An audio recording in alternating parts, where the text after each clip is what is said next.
So today we will discuss deviation in prism. So let's get started with our today's topic of discussion.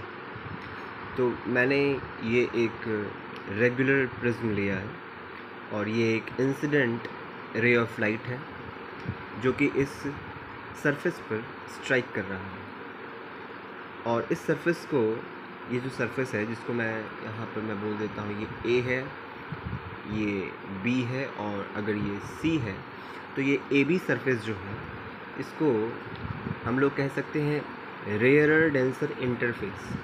तो इस rarer denser interface पर जब ये incident ray of light strike कर रहा है और क्योंकि ये एक रेयरर मीडियम से कर रहा है और इस प्रिज्म के अंदर का जो मीडियम है वो डेंसर मीडियम है, मीन्स इसका जो रिफ्रैक्टिव इंडेक्स होगा, ये जो रिफ्रैक्टिव इंडेक्स होगा इसको मैं μ2 कह देता हूँ और यहाँ पर रेयरर मीडियम में जो रिफ्रैक्टिव इंडेक्स होगा उसको मैं μ1 कह रहा हूँ।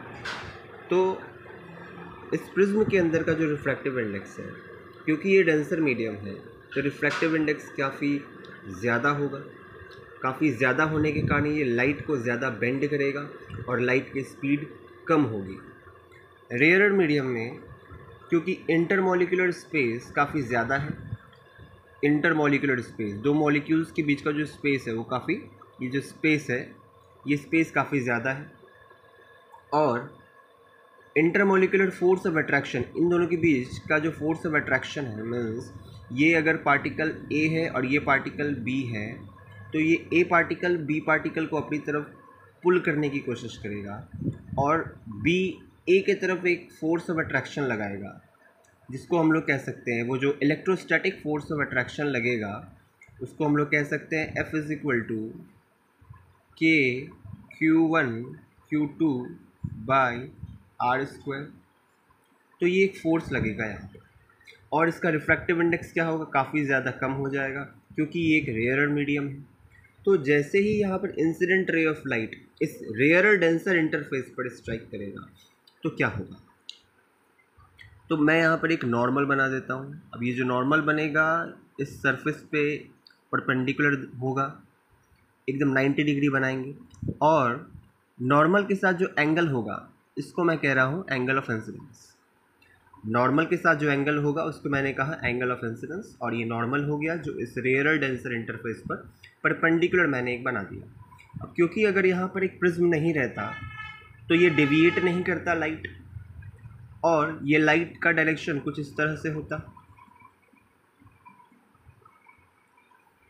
और क्योंकि यहाँ पर एक प्रिज्म मैंने यहाँ पर लगा दिया है तो क्योंकि ये rarer medium to denser medium में जा रहा है तो ये बेंड कर जाएगा।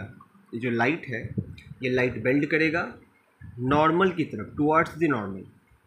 ये क्या होगा, ये नॉर्मल की तरफ ये बेंड कर जाएगा।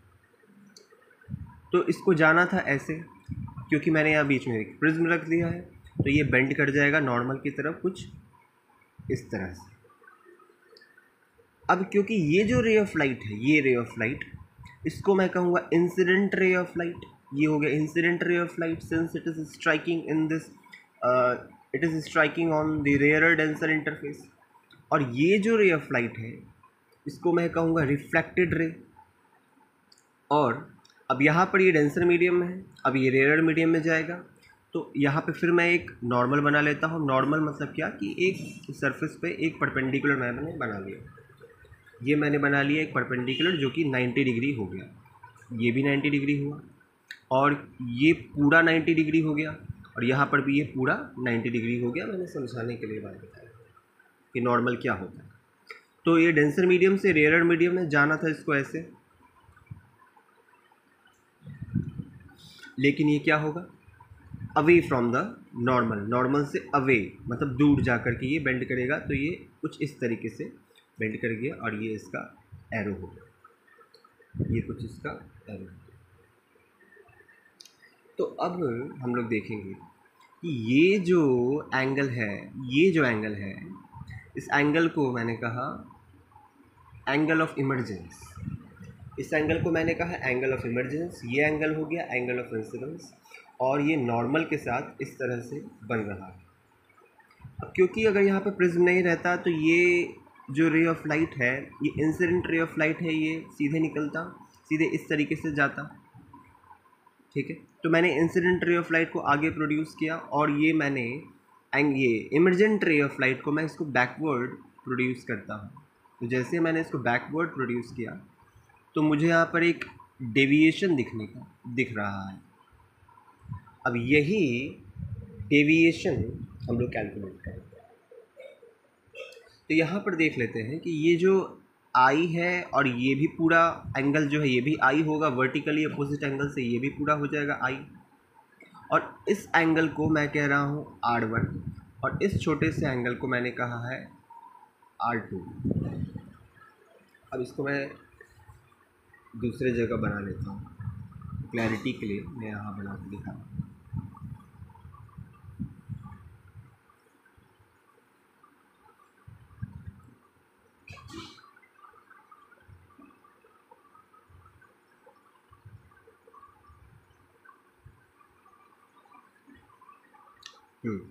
चलिए देखते हैं यहाँ पर कि मैंने क्या कहा कि ये एंगल आई है और ये वाला है R1 और ये है R2 और ये पूरा भी आई हो गया।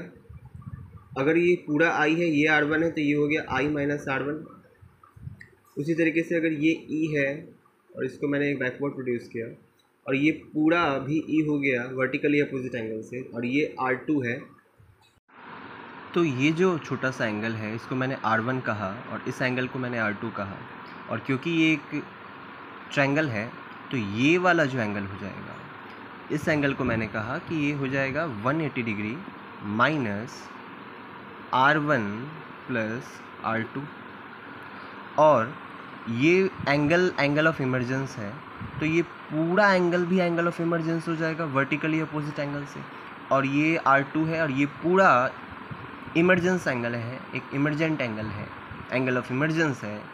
तो ये एंगल कितना होगा, अगर ये पूरा E है और ये R2 है तो ये वाला एंगल हो जाएगा E माइनस R2। उसी तरह अगर ये पूरा I है, एंगल ऑफ ये वर्टिकली अपोजिट एंगल से, ये पूरा एंगल I हो गया और ये छोटा एंगल R1 हो गया, तो ये एंगल हो गया I माइनस R2।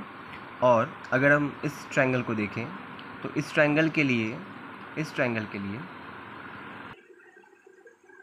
तो इस ट्रायंगल को मैंने यहाँ बना लिया है। तो ये क्या देख रहा हूँ मैं कि ये एक डेविएशन जो मैंने दिखाया था, तो ये हो गया एंगल I माइनस R1 और ये हो गया E माइनस R2। तो इस डेविएशन के लिए ये जो डेविएशन है ये एक्सटीरियर एंगल हो जाएगा इन दोनों एंगल्स के लिए।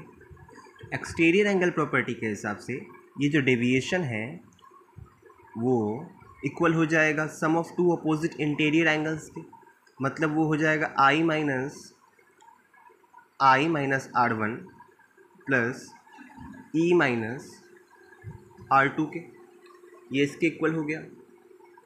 मतलब मैं इसको ऐसे लिख सकता हूँ I plus E minus R1 plus R2।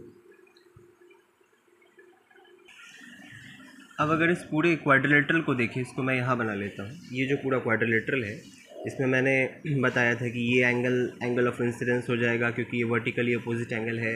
अगर ये एंगल ऑफ इमर्जेंस है तो ये पूरा एंगल ऑफ इमर्जेंस हो जाएगा वर्टिकली अपोजिट एंगल से। इस छोटे से एंगल को मैंने R1 कहा था, इस एंगल को मैंने R2 कहा था, और ये वाला एंगल मैंने कैलकुलेट किया। इस क्वाड्रिलेटरल को मैं यहाँ बना लेता हूँ।